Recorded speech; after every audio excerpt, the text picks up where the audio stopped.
Welcome to heCast, the official podcast of He Changed It. As always, I am Mike Chisholm. As always, I am so excited to have guests here come in the studio and talk about the world of men's mental wellness.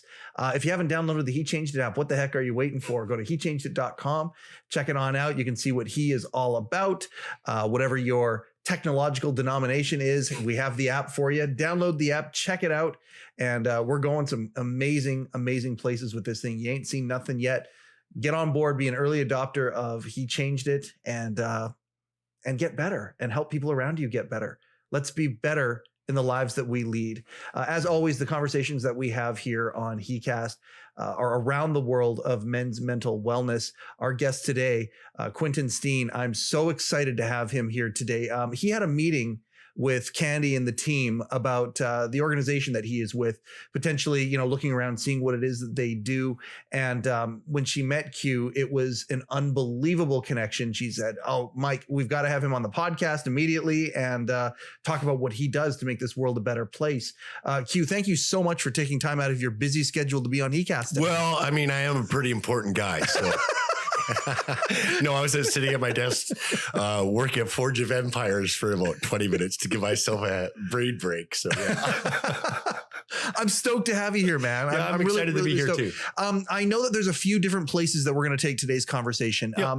The first one, though, I want to talk about the idea. There's a big union here in Western Canada. I've encountered them many times in my world. I'm a financial planner. The audience, many of the audience knows that already. That's what I do as my day job, called CLAC.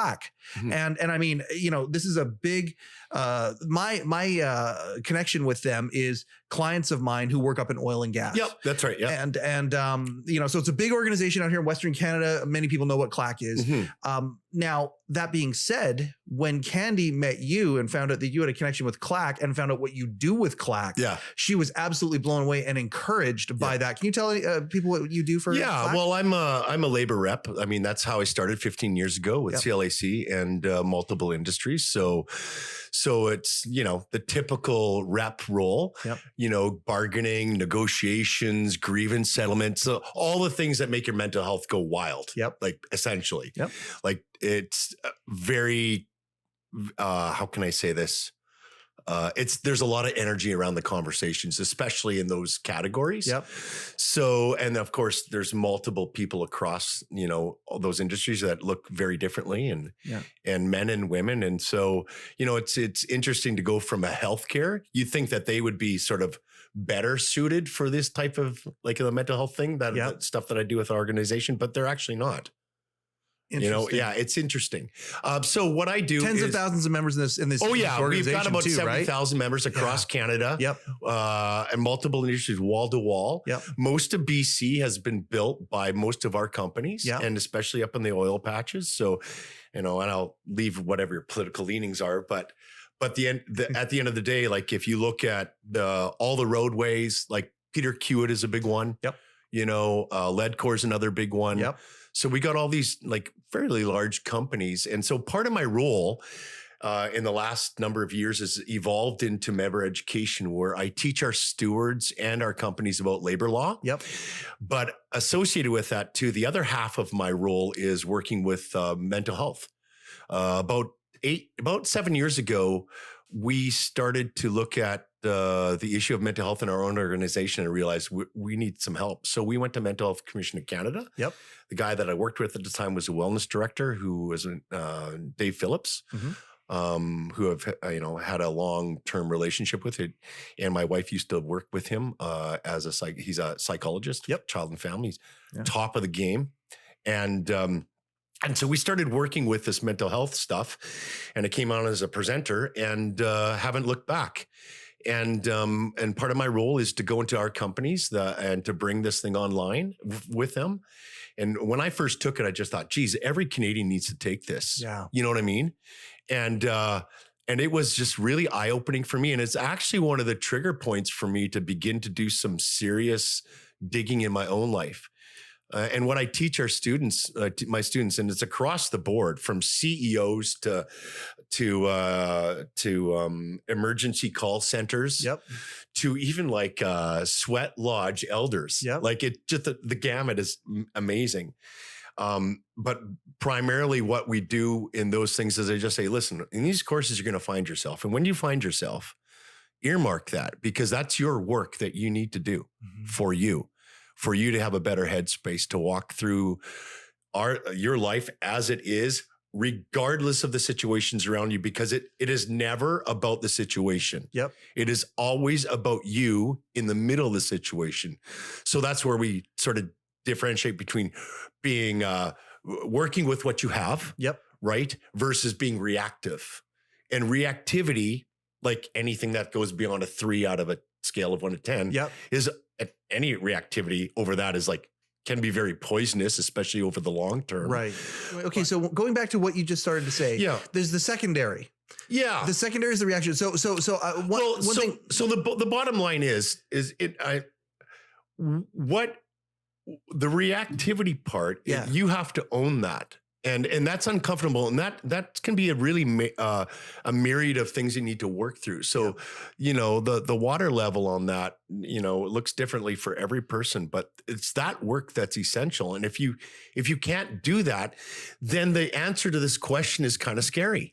What is that? What do you like to live with? And what do you like to work with? To me, that's the litmus test of your mental health. Absolutely. You know, and no matter where you are at the scale or socioeconomic or up the ladder on any company. So introspection is a center point to what you're talking about here. Introspective work, looking at who you are, what makes you tick, why you feel a certain way, like reaction. One of the things that I've learned going through life is that many times a reaction emotion is a secondary emotion. And if we just focus on that emotion, we are not getting down to the root of the issue.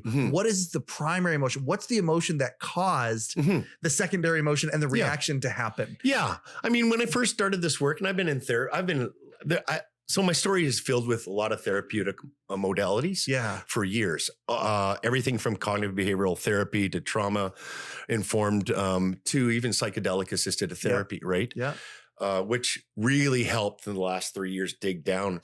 But for me, it comes out of like the secondary processes is like why I do the things that I do.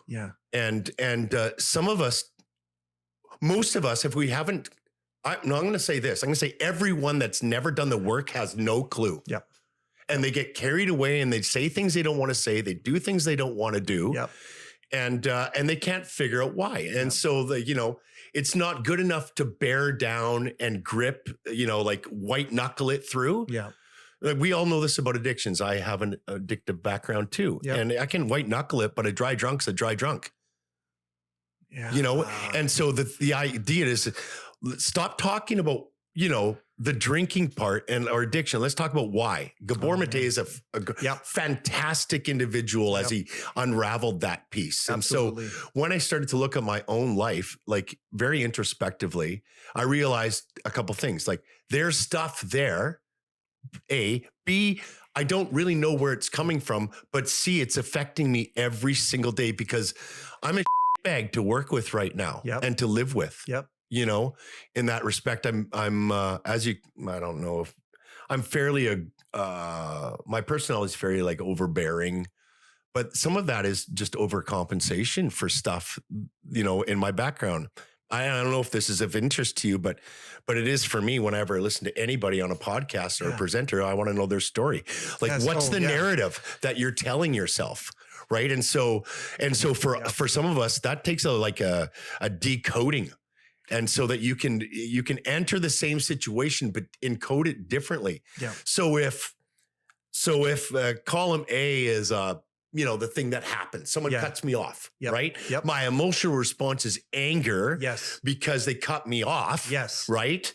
And the thought process, the B column, that's a C column. The B column would be the encoding part. Well, how am I encoding this? He's challenging me. Right. He's a bully. Right. I don't matter. And that might not seem like a lot for some people, but for me, it's deeply rooted in my history. Okay. And so my reaction is rage. Right. Right. Or I could look at it, if rage is possible, also peace on the other end of the pendulum is possible. Right. So what makes the difference? What makes the difference? Not the situation. Yeah. It's not the emotional response. Yep. It's understanding why you have the emotional response, what's it attached to thought-wise, yep. and then reworking that to what's actually accurate. And that sometimes you can't do on your own. You need help. And so that's where the therapy comes in. So I don't know if maybe I should, I'm just going to give her. So I'm 55 years old. Yeah. I'm currently separated. Yep. Have been for a couple of years. And that's a long story because, all relationships, they evolve and versions show up and then you need to do the work to make sure the versions, are still compatible. And so sometimes it just doesn't work out. I have 3 adult kids, 27, 21, or 25 and 21. And so my history is, I essentially, in a nutshell, I was adopted from a young age, and I ended up sort of at that time you could be taken home by wet nurses, like for the evening, and so there was one occasion where I was brought home to this nurse's place, but she dropped me on the pavement in Calgary. And I didn't ever think anything of that, but it came up in therapy. And my therapist says, oh, your brain remembers that. And now your brain's looking for the sidewalk, no matter what that looks like. Oh, no kidding. So for instance, I go if I'm near the hospital or I'm just driving, got a pain in my head. But what is that? It's an aneurysm. Pain in the kidney. What's that? Kidney failure, that kind of shit. Yep. And it just kept going because my brain, my amygdala is looking for danger, and everything it encodes is danger. So the guy cutting me off is danger. Why? Because it's connected to a childhood filled with being bullied and beat up. I honestly, we were talking about this the other day in our staff room. They're talking about, one of my colleagues said one of her son is being bothered by and picked on by grade 5s. He's in grade 3, getting to say things that he doesn't know. And then he comes home and he's horrified by it. Right. Yep. And so we talked about bullying. I said, I just put it out there, and I didn't want an argument or anything. I just said, like, I can't remember from childhood all the way through high school a week where I wasn't beat up. Right. And not emotionally and physically. No. Yeah. I could take the ass kicking. Yeah. I still can. But it's the other stuff. Yep. And the other stuff is what really, really, if I can say this, really screwed me up. Yeah. Right. I would use other words, but I don't know who your audience is. And I don't know if my organization is going to freak out if I use verbiage. We talk like that. Yeah. Okay. So at the end of the day, there was one, this is what it looked like. Like in grade school, we moved around a lot. I was the shortest always. My family was very low income. I lived in a trailer. Down by the river. Shortest new kid, poor kid. Constantly, right? And I was never fitting in. And even though I tried, and so when you get in grade school, kids are vicious. Yep. And they're just smaller adults, for the most part. And so I ended up the first captain, second captain, first pick kind of thing. Yep. Yeah. So in school, when that would happen, and this would happen on a weekly basis when we did like gym class outside, and they'd make their choices, without doubt, I was the last one chosen. Yeah. And sometimes not even chosen, I was assigned because they didn't want to say my name. Yeah. So now, not only does that mess with your self-image, but, it ties into a theme that I experienced being an adopted kid going, abandonment. Yeah. And what's worse than that is being rejected. Yeah. Right. Yeah. And so that was my high school thing. And on top of the beatings I could take, that other stuff really messed with me. Well, plus it's in your subconscious. Yeah, you don't know it. You're not aware. Like, we're talking about being aware of these things. When the person cuts you off, that's right. To actually have an awareness to go, okay, I'm going to explore why I'm feeling that way, or I'm going to choose to have empathy. Maybe they're late for work. Maybe they're racing someone to the hospital, whatever. Yep. but awareness, like that awareness. Once we're aware, we can work on things. Right. At that age, you don't have awareness of that stuff. You have no idea you have abandonment issues. You're just feeling that way. Trying to survive. Yeah. I went to high school, and this is like, woodwork class, right? So I signed up. My dad, I've never been tight with my parents. Okay. So that's just a given. Yep. You probably you wouldn't know that, but it's not that I don't love them and they don't love me, but I just never fit. Yeah. And I knew that. Yeah. And so those differences were always accentuated in my experiences at school because kids would keep bringing that up. What age were you adopted, Q? Was it like under a year? Under a year. Okay. Yeah. Okay. But it's still connection. No. Okay. Well, so let's stop right there. Yeah. So on an epigenetic level. Yep. My therapist, the guy that I worked with in wellness, Dave, he just said, we were having a session one time, and this is when I was doing some neurofeedback. Yep. Yeah. And he just said to me, when did you and then it carried on into one of my psychedelic sessions to unpack this. But he just said, when did you know your mother was gonna give you up for adoption? And what had happened is 2 years earlier, I found her on Facebook. No kidding. Yeah, no. In fact, it was me and 23, my you did the genetic test and all that. Yeah. My sister-in-law signed me up. I didn't know. And she had all the the ancestry.com and then me and 23, and I put them together. And then she said, I got some information for you that you might want to know. And she actually found either my father or my mother. Wow. And then there is, in a weird sort of circumstance, a third cousin, right, in my birth family, got a hold of me. Yeah. And so I worked with her to try to get a hold of my mom. Yeah. Anyways, she got a hold of my mother's brother, and my mother's brother said, he's the one we do not speak of. That's a dead issue. Let it go. And so I wrote her a message on Facebook just saying, hey, listen, I'm not asking for anything. Just want to know your story. Yeah. And I can tell you my story, that as well. Yeah. But I never heard from her. I looked at a picture where, and it's in a Soyuz. And so for years, she's been in a Soyuz, up and down the valley. 90 minutes away. Yeah. Yeah. And so that kind of it sticks with you. Yeah. Right. And so those rejection and abandonment, and they're all what I would call my firefighters and my managers and my what I would call my, in Dr. Schwartz has a great book called No Bad Parts, but my exiles. And so long story short, no, long story longer. No. So I get into grade 10 and I want to sort of make my dad proud. Yeah. Because my dad's a woodworker stuff, and so I ended up getting into workshop, and I, after the first couple of weeks, I had a Scottish retiring shop teacher who had more hair in his ears than on his head. And so he would, at the very beginning of the class for the first 2 weeks, he'd tell us, hey, and this is in the 80s, right? So hey, there's a drill press. Don't get your hair, your mullet in there. Don't cut your fingers off the bandsaw, blah, blah, blah, Don't get your fingers through the blade. Yeah. So essentially all that stuff. And then in the following that, they gave us a project. And so it was either a cutting board or a checkerboard. Yep. And essentially it's the same thing. It just looks patterned differently. Yep. But then he would, sort of send us off. He welcome us, then go into his office, close the door, and eat a sandwich until 2 hours later. And sometimes it was one block during the week, or sometimes two. But in that, and so I had this cutting board that I wanted to give my dad at Christmas. Yeah.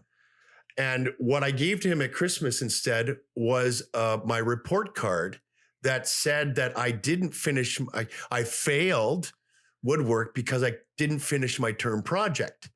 And my dad said to me, what was your term project? I said, a cutting board. He said, you couldn't do a cutting board in 2 months? And I said, no, I wasn't able to. I kept making mistakes. Yeah. What I didn't tell him is every class when my teacher would go to the room, 5 or 6 guys, which were the teacher's pet and all the jocks and some of the headbangers and they just this crew of whatever would grab a hold of me, chase me down, take me to another section of the woodwork shop where he couldn't see, stretch me out on a table and pour linseed oil down my throat until I threw up. That happened every day. Not every day, but every time I went to shop class. And then the occasional time Mr. Greer would come out and I'd be covered and he'd send me to the office as the disturber. So that kind of stuff, you know? Yeah. And so I made some vows very early on in life saying, I will never be rejected again and I will never be bullied again. Yeah. Well, like, good luck with that. Yeah. Because like, that's kind of the world we live in. Yeah. And so I did not know how to orient myself. So I took those never wanted to be bullied and never want to be rejected into my adult life. And it affected my relationships. Yeah. And primarily the most effective relationship was me. Yeah. And so those aren't really great intimacy sort of qualities in a relationship when you're looking. And again, the amygdala looks for what's wrong. Right. Yeah, well, where I'm bullying, yes. Where I'm being rejected. And so dude that cuts me off. Yep. Right. Yep. He's a bully. Yep. In lineup and save on, I'm sure you can appreciate this. 50 items or less. And the bastard's got 27. Why do I know? Because I counted them. And it makes me just want to go, what makes you more important? Like that is what I do not like. Yep. Well, justice is a real thing. Absolutely. Like, it grows inside. Absolutely. And when you feel it, there's not a lot of introspection unless you have those tools. Yeah. You built those tools. Yeah. When somebody is, they're centered around justice. Yeah. Whatever that looks like. Yeah. Little things like that will absolutely set you off. Yeah. And what you'll be bringing to it is not just the emotion of the situation, but the emotion of the past. That's right. And so a huge part of what we as humans need to do is find those things in the past that carry weight into today, and we need to rectify them, deal with them. I don't know how you would, we need to recognize them anyway, and then go from there. Well, there's a huge process to it, right? Like, I mean, part of my stuff, it's not just about the therapy modalities I've been a part of and my own internal work, but even things like practical stuff. My 25th anniversary or 25th, anniversary of grad. Yeah, that was it. Yeah, yeah. The grad was great because I was given 2 people that were, two girls that had no date because I had no date. So that was all the losers got together, right? So that's all the ones that weren't picked by the captains. So, but even things like that grad reunion, I was at my therapist and he just said, you got to go, man. It's a demon you got to take care of. So I went there. I wasn't going to go, but my wife has a friend that I went to school with. Yeah. She's a personal trainer and very successful online. But she in the wellness department too. But so her friend said, well, I'll go if you're going to go. And so, it was in Penticton. So I went and I got in there and, it's funny how even with all the work, and all the stuff that I've done, how easily I get triggered sometimes when it comes down to rejection and abandonment, those exiles. And then my managers love to come up with reasons why.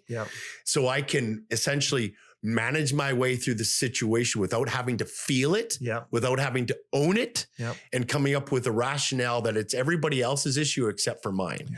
And so I went in there. The blame game. Of course. Victim game. So I come in and there's a girl sitting there I recognize from school. And she goes, oh, and you are? I said, Quentin. She goes, oh, she couldn't find me there. She found me. I'm like, yeah, I don't recognize you. I'm like, yeah, it doesn't surprise me. Yeah. Because I was probably stuck in a locker.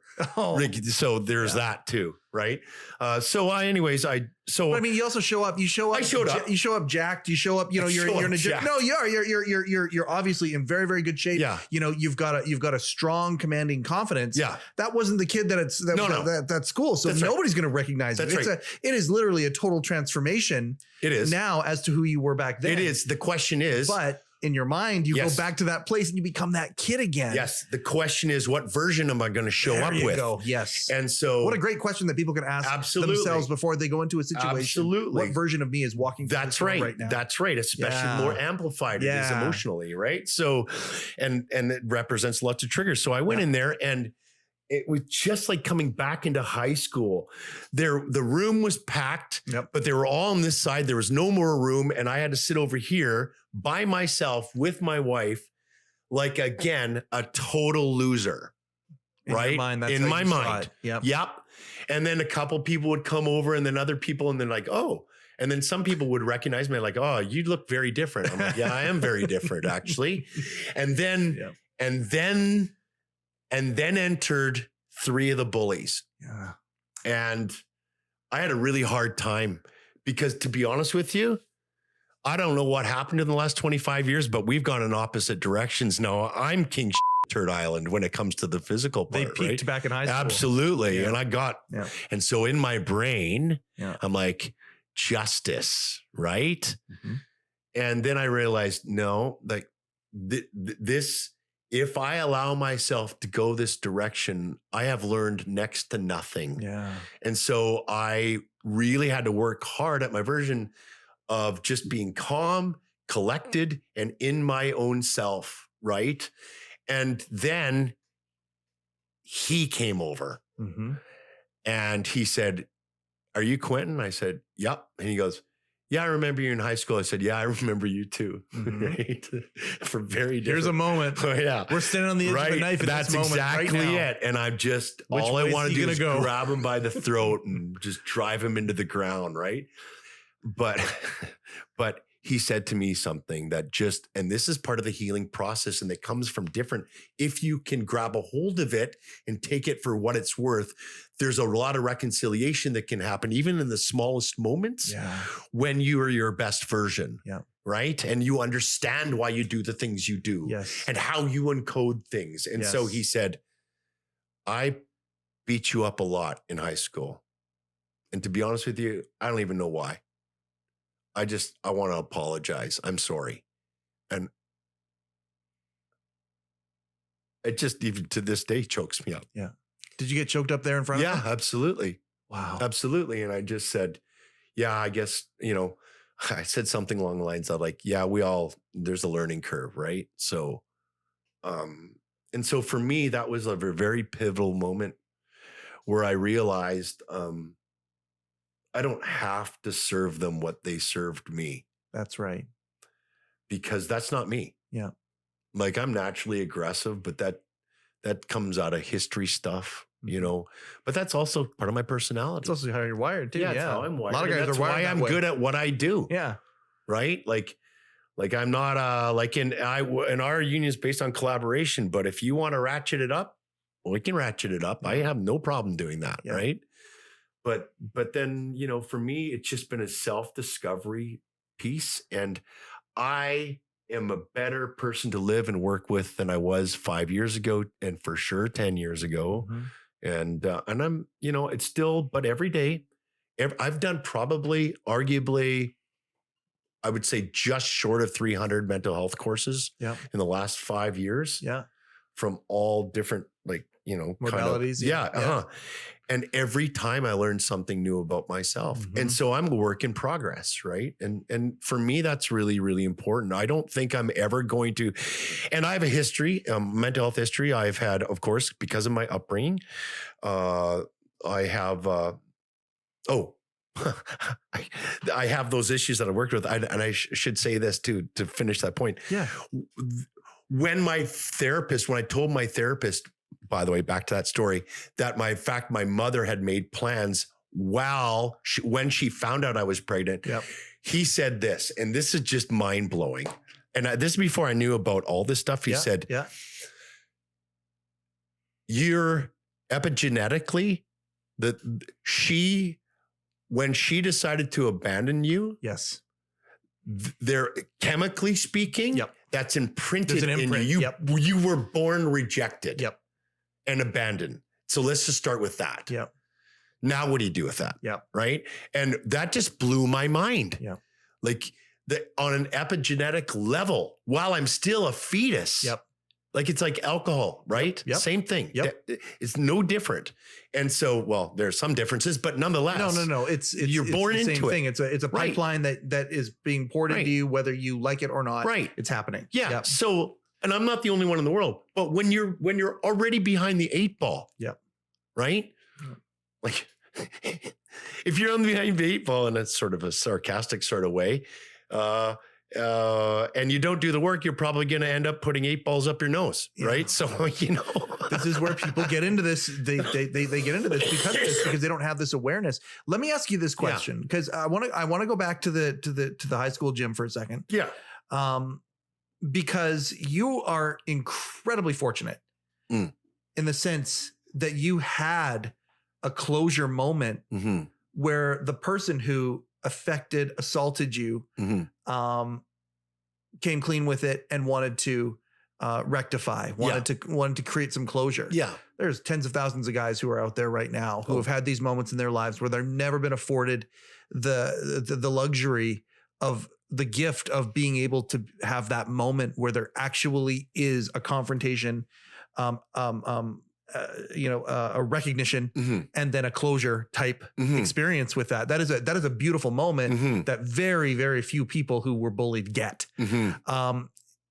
Is the work the same for the person who's dealing with it, no matter what? Like, is the work that you are doing to combat these things that are there, that are not your fault, but they are your responsibility? Is the work the same whether or not you had that experience with that former bully? Oh, 100%. It's the same. I just can't appreciate that moment without the work. There you go. Do you know what I mean? I do. Yeah. I do. Because there's a lot of guys out there who are in this boat and they're like, what do I do? Like even hearing this might trigger them a little bit. And they're like, okay, so what do we do with this? And this is where the work comes in. This is why it's so important to do work on ourselves, to look inward, to have this introspective, these tasks, because otherwise we're a walking wound. Yeah. Well, essentially. Yeah. And a wounded person wounds others. Hurt people, right? Hurt people. Exactly. Yeah. Yeah. And for years, that's what I did. Wow. Because I was protecting myself. And I'll tell you this, like and I really, if you're listening right now and you can't figure out why you do the things you do, I really would suggest that you get a hold of a book, audio or otherwise, called No Bad Parts by Dr. Schwartz. No Bad Parts. It will really begin to unravel some things.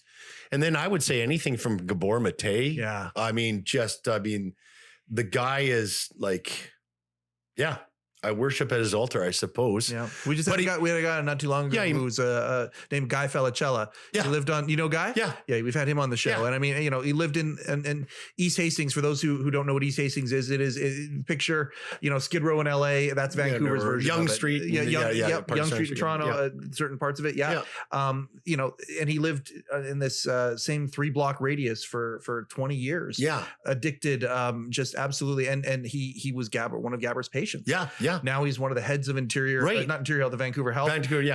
He's kind of one of the most powerful people in our province when it comes to dealing with mental wellness, addiction, all of that sort of stuff, because of exactly what you're talking about. He recognized the fact that it wasn't the addiction. It wasn't the addictive personality. It was the trauma that he experienced back then. And within a few weeks of being Gabor's patient, suddenly was on a direction that he had never been on. And it feels like it's the same sort of thing with you. You deal with this trauma, you can deal with being. Well, but I don't know. Your listeners might not know. Like, trauma is not it's not the thing. It's not the circumstance. Okay. It's your inability to process it internally, emotionally. That's the trauma part. It's a sticking point. Yeah, something stuck. That's right. Block. Yeah. And so trauma-informed therapy goes back to the situation and tries to bring a closed loop to that emotional experience that you were not able to, for whatever reason, to come full circle with.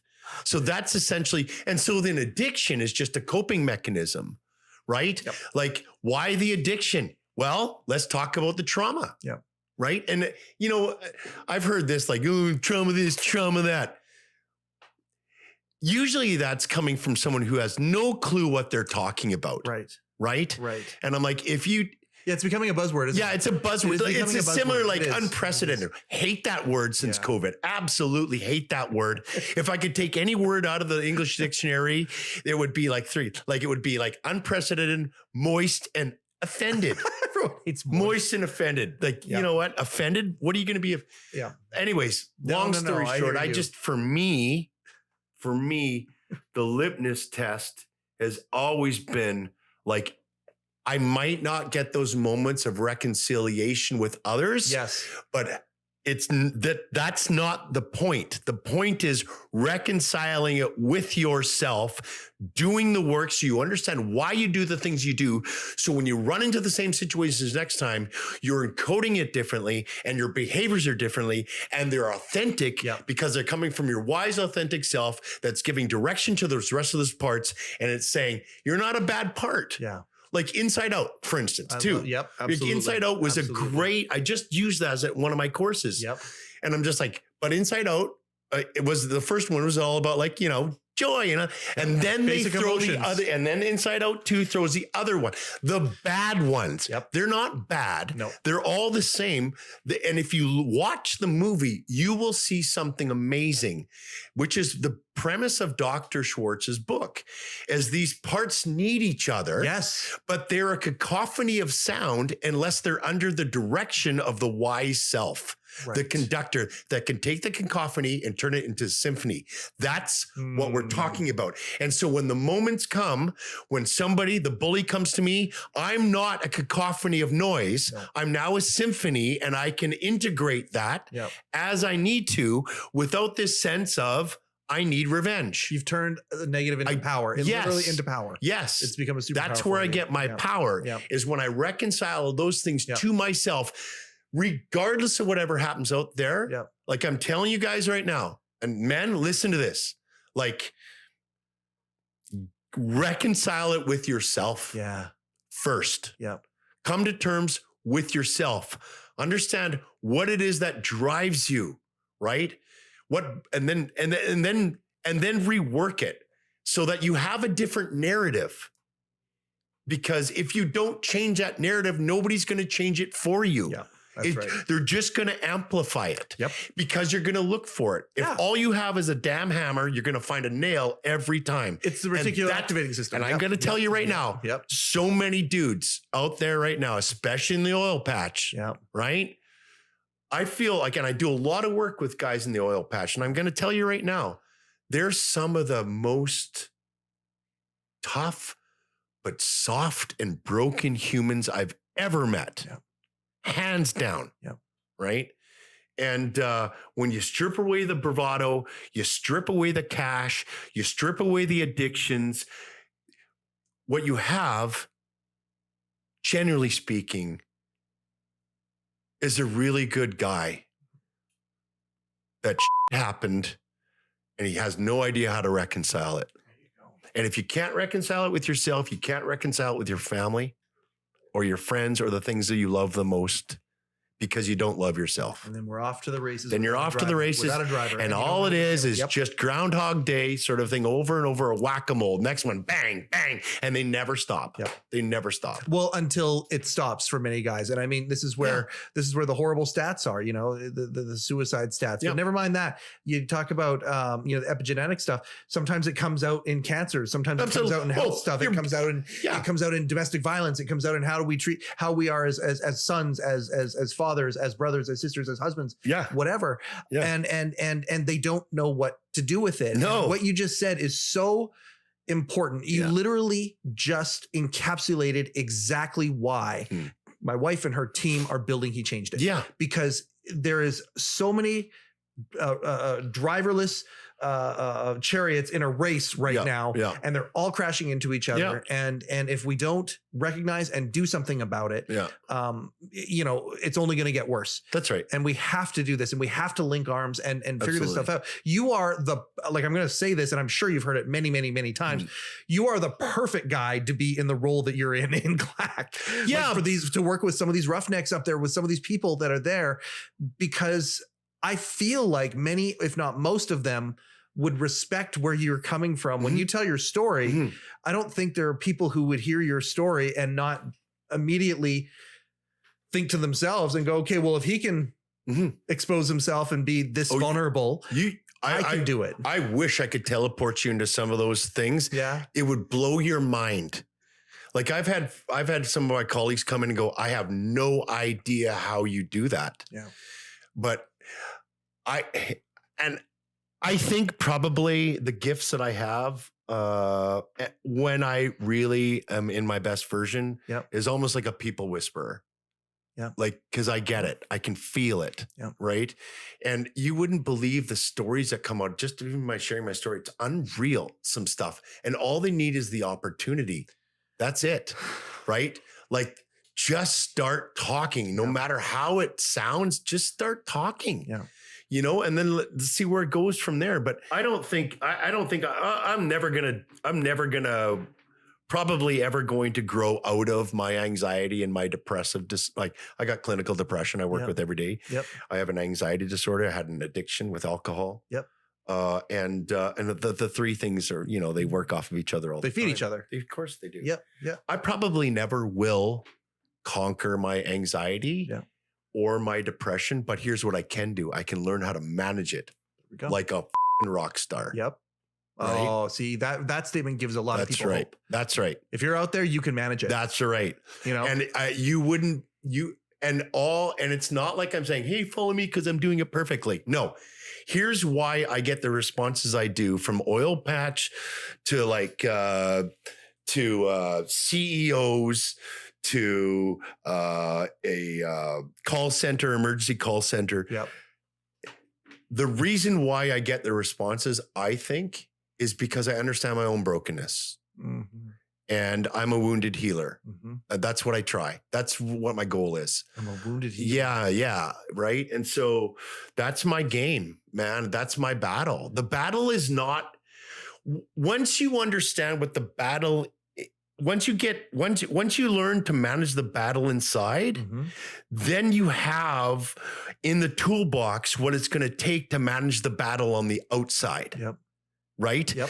But so many men battle the outside, leaving their inside, and all it does is decimate things. It's that secondary emotion thing. But just focusing on that, not focusing on the thing that, Yeah. And so here's the other thing that I like to give, especially guys in construction. Like, and they've been on major projects from the Olympic build to all the highways. And I'm like, you guys have built some wonders of BC, right? And I mean, that's the drive. And you can look back 100 years from now and like, yeah, I was part of that.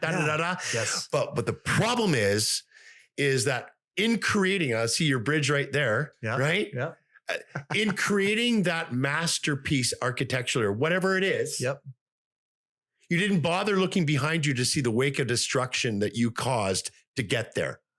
So at the end of the day, who gives a shit about the bridge? Yeah. When you burned yours with your family.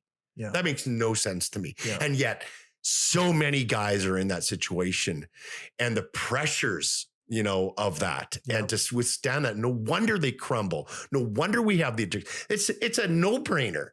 I mean, A plus B equals C. What are we not getting about that? Right. And so there is so much work that needs to be done in this area that this is not, you know, it's not a buzzword. Yeah. It's been in we're talking about however many millions of years of evolution. Yeah. Right. Yeah. And our brains are complex and we know more about our brains than ever before. And it is exciting. Yeah. Like when you understand on a neurological level, you're already behind the 8 ball. Yeah. And you can't white knuckle that shit if you wanted to. Yeah. What you need to do is reorient yourself inside of who you are. Yeah. Right. Yep. But most guys don't do the work. Yeah. Because most of them are busy like paying bills and fighting addictions and trying to keep their relationships together and looking for the next job, you know, and it's sad sometimes. Sometimes I go into a room and you know, the thing that really is disheartening for me more than anything else is when I feel there's a loss of hope. Yes. It's not your addiction. Yeah. It's not your issues. Yeah. It's the fact that you've given up. Yeah. Absolutely. And when you have a life where people have given up on you, what do you think's going to happen? Yeah, absolutely. Right.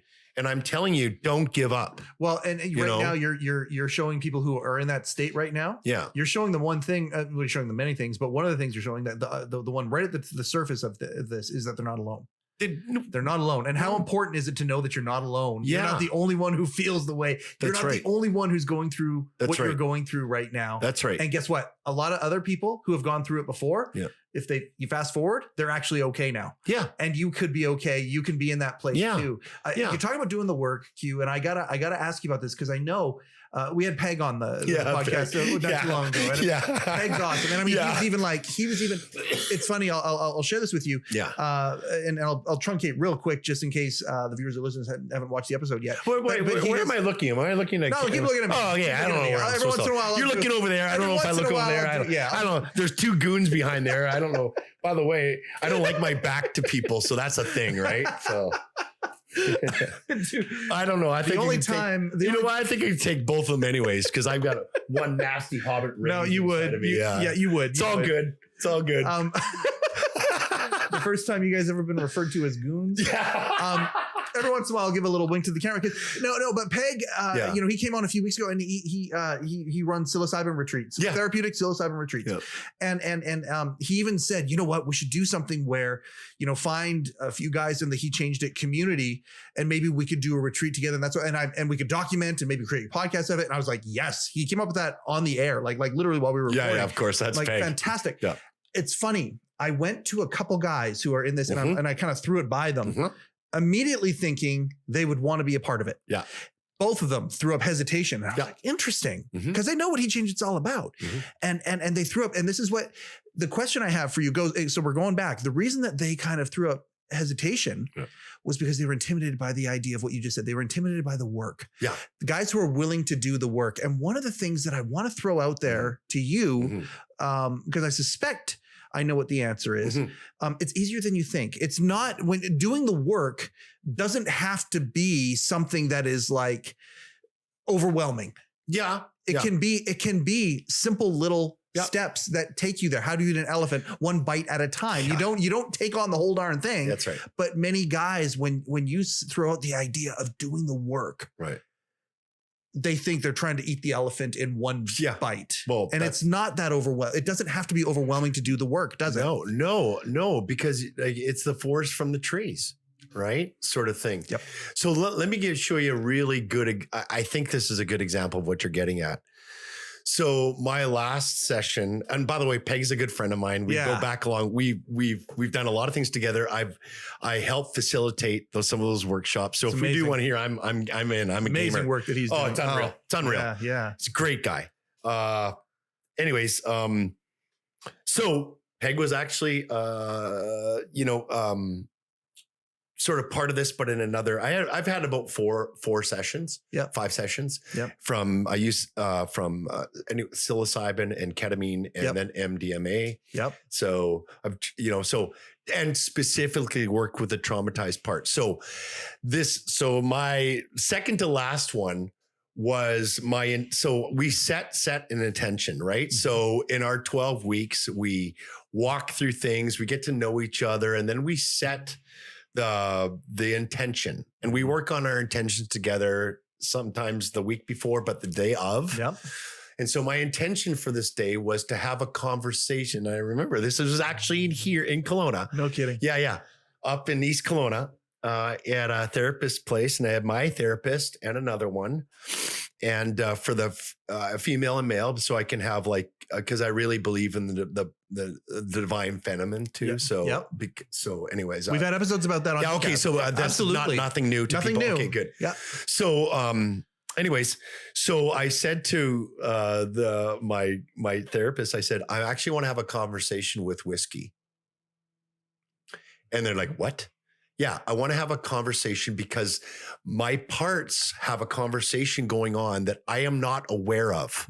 I just get caught up in the residual part of it. What a great way of looking at it. Yeah. So she said to me, nobody has ever done that. They all want to get rid of it. Right. And I'm like, I'm not. And I'm saying, no, I know I'm not going to get rid of it. Yeah. Right. I want to have a conversation with it first. Yep. Right. And so I brought a little Alberta premium flask and I had a photocopy of pictures of what I consider my parts. Yeah. And each one of them was in there. And so through this 6 hours, I ended up having a conversation, and about with the whiskey and my parts in the bottle. And it was funny because there was so many things that happened, but I'll just nail the highlights. The highlights were that this conversation kind of took a life of its own. Mm-hmm. And I literally said out loud and like, so what is it that you guys are talking about that I don't know anything about? And I prefaced it by this. I said, I'm not going to kick you out. Yeah. I want to have a conversation. You created a safe space for the whiskey. Listen, I'm not going to abandon you. Yeah. Okay. Oh, man. Right? So, right. Or this is not a rejection. Yeah. This is a conversation of understanding. Right. Wow. Because my next version requires this. Yeah. And so I had a conversation and basically, and it's lots of metaphors too, but I found myself unscrewing and screwing back up, unscrewing and screwing the back up.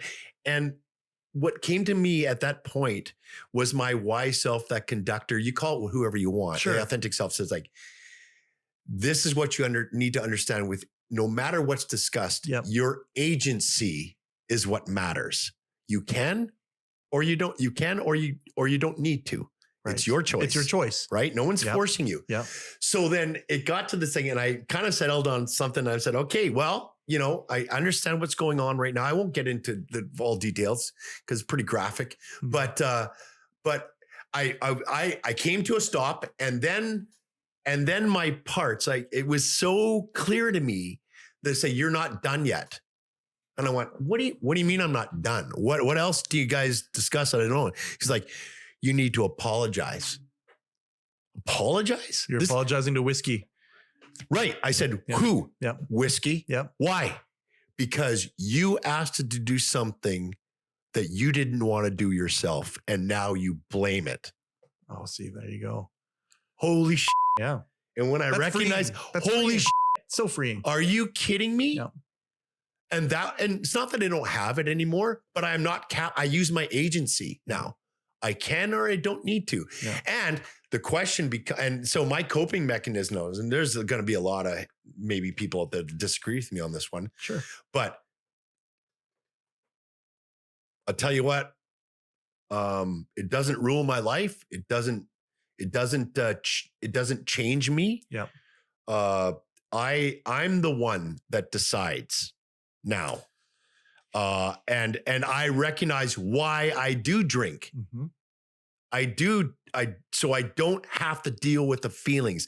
Well, here's the thing. I would say probably the most difficult thing that guys get overwhelmed with is not necessarily eating the elephant. It's feeling the elephant. Uh-huh. Yeah. And it's too overwhelming. Yeah. Yeah. And so, and it takes a lot of work to sit with those feelings. And as they are, without trying to change them and manipulate them and go, this is part of me. And what is it that you want to tell me right now? Mm-hmm. Right. And so, but that takes some work to figure out like how to have those conversations with self. Definitely. But it starts with this. Yep. Things like this, realizing those conversations are happening in people's lives that I might not know. And it's happening all the time. And they could help. And I can get in on that. Yeah. Yeah. Absolutely. Yeah. And so some of the resources I'm telling you, these are the ways, guys, there's a great book by Terrence Real. Okay. And it's, I don't want to talk about it. Yep. And I don't know if you know it, but it's a great one for men and it's about rage. Yeah. Okay. And so when I was first given this book from my therapist, when I was reading it, I was so captivated by it. It would choke me up because it's almost like it followed me around. Yeah. Right. It's about clinical depression in men. Yeah. And that low level of rage that's right underneath the surface. You know, these guys, I'm one of those guys. My dad used to be. Defeated rage. Yep. That's right. Yep. And so they pop off at anything. Yep. Right. Because their amygdala is looking for it. Yep. Right. Yeah. And whatever their narrative is, right. Yep. That's what feeds it. And so it's easy to find. Yeah. And so I was in the airport in Vancouver. Oh, sorry. Okay. Sorry, guys. Sound guys. That's what happens when I do too many things at once, like breathe and talk. The goons are fine. Yeah, okay. the goons We're over right. there. Yeah, We're okay. Goonies, by the way, is a great movie. Absolutely. Can't wait for the second one if there ever so.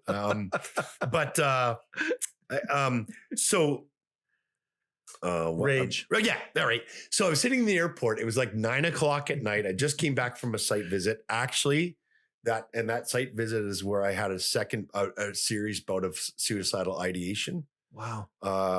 And my good friend I talked to him for 2 hours. He maybe said five things. Yeah. Anyways, after that, I told my therapist this book, and so clinical depression, and then sort of it. And so I'm reading this in the airport. It's 9:00 at night. And of course I'm flying into Kelowna. So I'm in a part of the airport that nobody goes to ever. Sure. Right.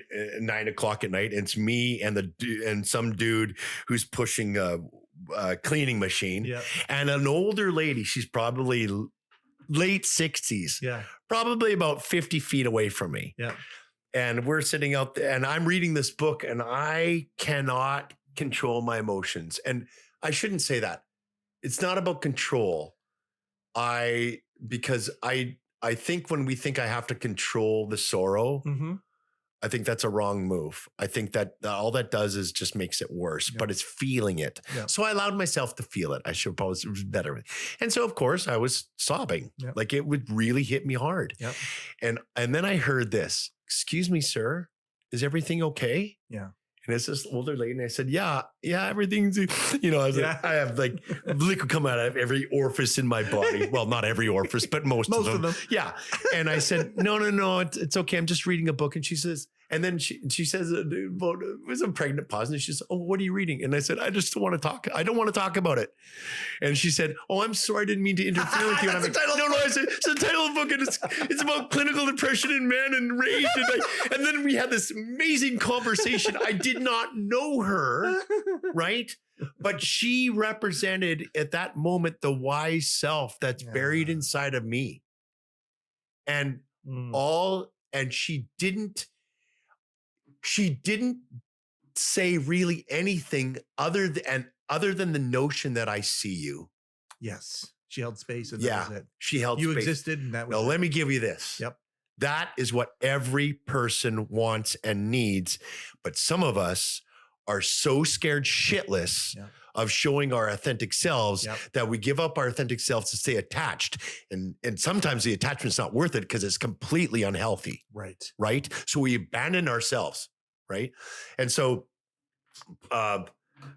what was I getting at? I was getting at something. Just help me with this. No. It's eating the elephant. It's the overwhelm. Then we moved over to the rage. It's okay to talk. Okay. You were alone there, and it was going through the idea of, we talked about bite sizing it is where it all came from. It all came from bite sizing this stuff. Yeah.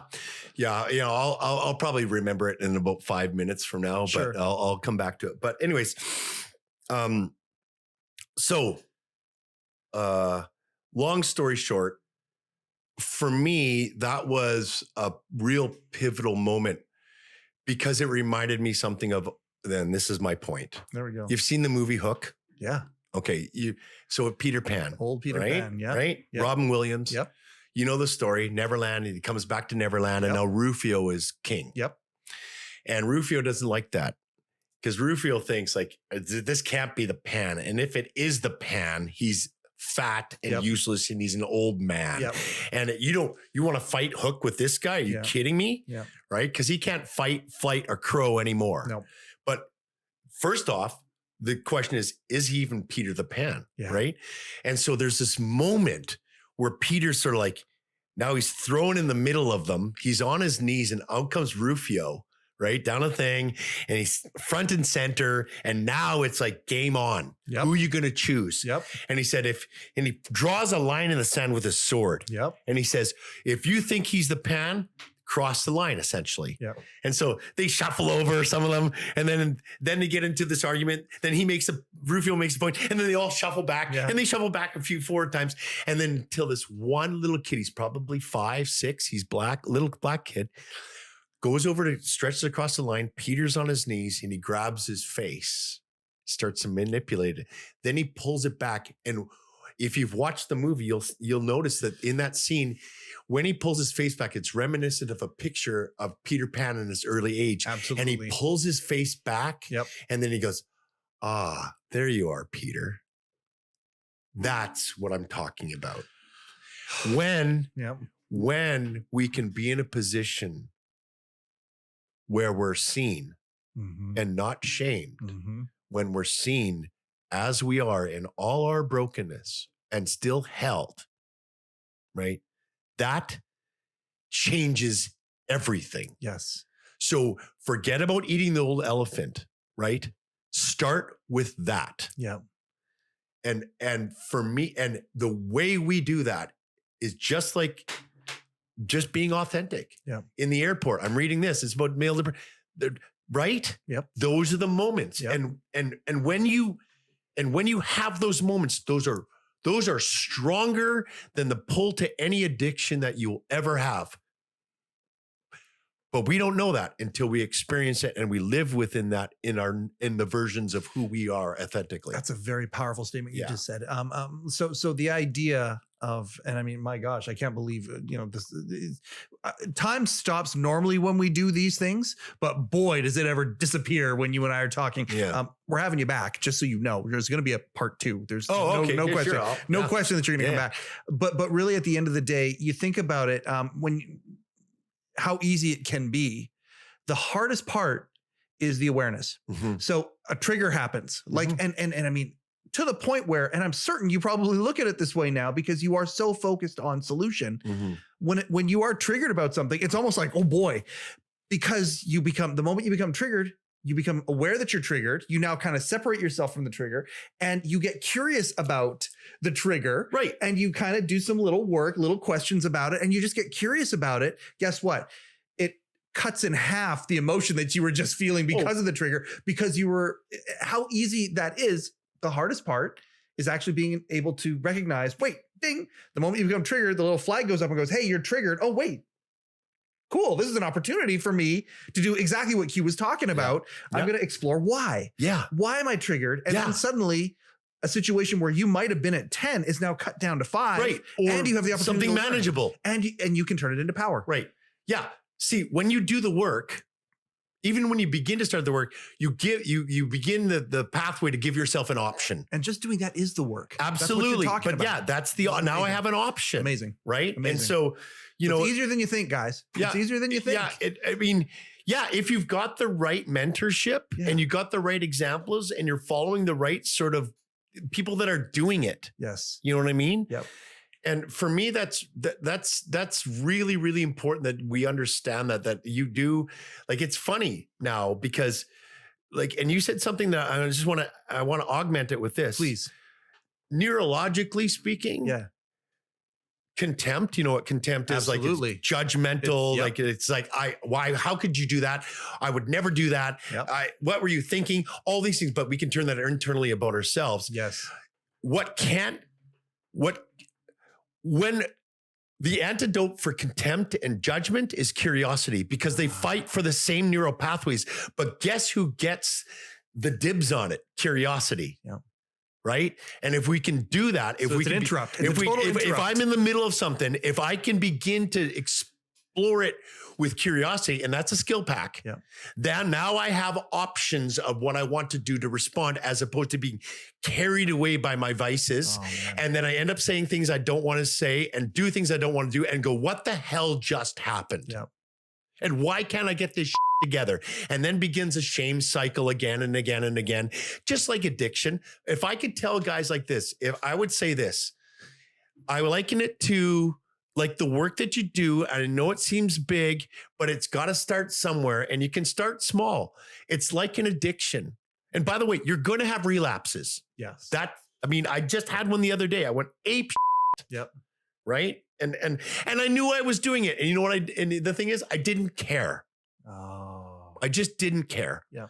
And so, for me, obviously I do care, but in the moment, I sort of caring was outweighed by the need to whatever that the other is, whether it's ego, whether it's, it was outweighed by the situation at that point. Yeah. Until now, when you're looking at it going, okay, you're curious about it now, going back, going, oh, that's too bad that it outweighed it in that moment.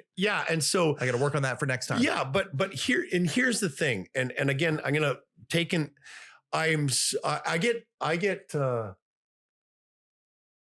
challenge people when their concept of relapse and addiction is like, you just blew it.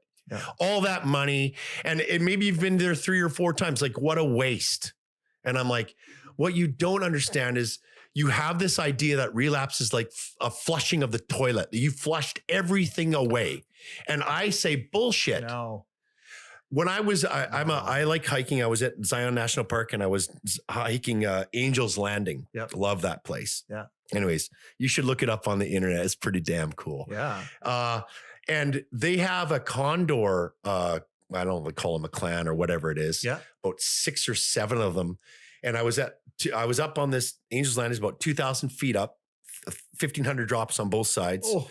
And I saw this bird and it started getting closer and I realized, oh, that's a condor. And it had a wingspan of like 9-10 feet. It was massive, but he came so close, like literally 10 feet away from me, that I could hear the wind go through his wings. And then another one came and another one came. There was like 5 of them and they'd go off in the distance. And then you'd see them do something that was very interesting. They dip down, right? Yeah. And then all of a sudden they shoot back up. And I'm like, because they're catching thermal drafts. What if our concept of relapse and eating the elephant was more along the lines of, it's not flushing it down the toilet, but it's catching the next thermal like draft of understanding and the ability to put that understanding into being. Like if that was if we could look at addiction like that, I think it would change the way we work with it.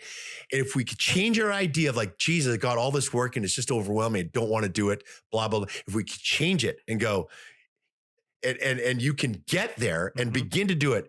When you do have those moments when you fall back, if you can replace that with a thermal draft instead of a toilet bowl, you've got something. It's literally an opportunity. It's an opportunity now. Yeah. And so when I'm in my classes, like I am looking for those moments where I can say that's actually a thermal draft. You just don't recognize it. Yeah. It's an opportunity. And you're not the way you were a year ago or 6 months ago or 3 months ago. You're coming at this differently. Yeah. You recognize it differently. And sometimes it probably for some of us feels differently. Right.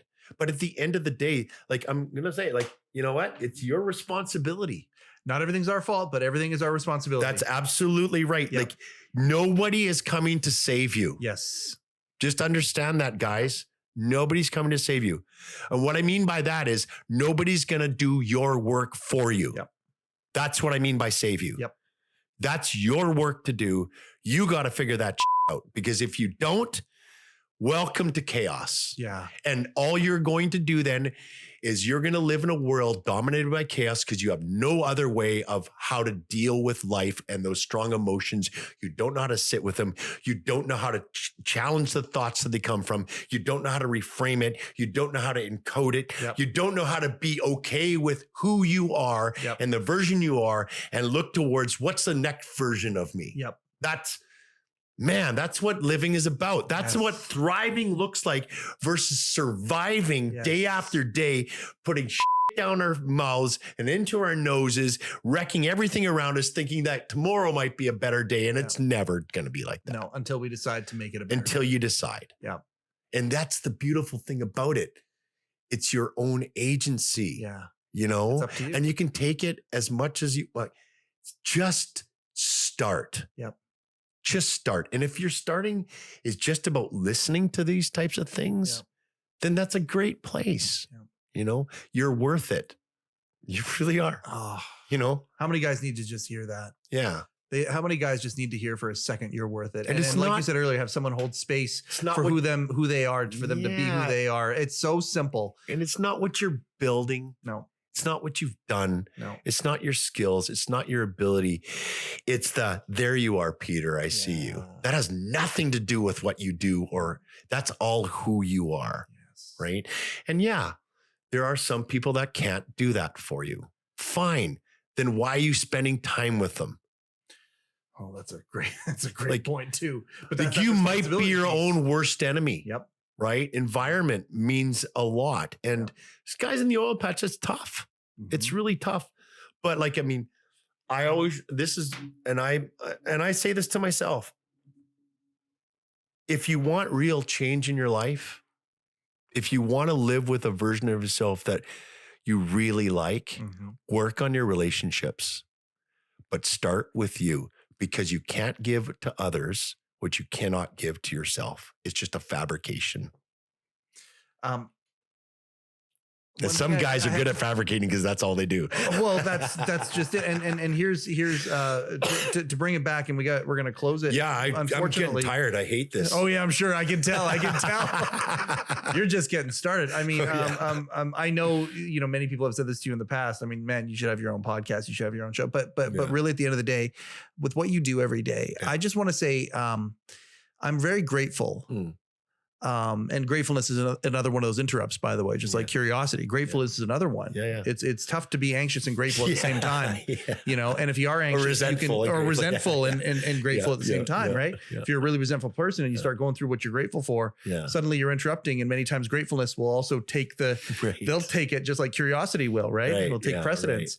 The one thing I got to say is it's astounding to me how you have been able to take your journey to which many people would have, if not given up, lived a life where there is a lot of blame. Lived a life that they're not being authentic, live a life where they're not taking responsibility.